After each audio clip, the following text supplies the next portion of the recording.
وبناتک، وبناتک لفظ یاد کر لو. یا ایوبکے ایک بیٹی تھی، اسے کہنا تیری بات معتبر نہیں ہے، رب کا کلام معتبر ہے، خدا کا فرمان معتبر ہے، قرآن معتبر ہے.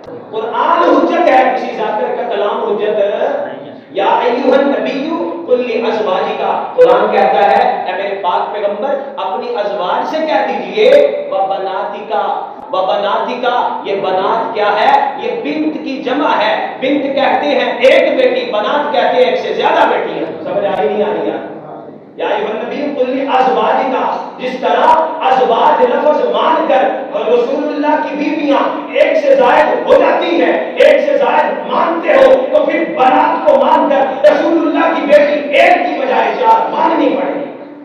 کتنی؟ چار. وبناتکا، وبناتکا قرآن کی یہ آیت اور یہ لفظ شاہد ہے کہ رسول اللہ کی بیٹی ایک نہیں تھی، رسول اللہ کی بیٹیاں چار. کتنی بیٹیاں تھیں؟ کتنی بیٹیاں تھیں؟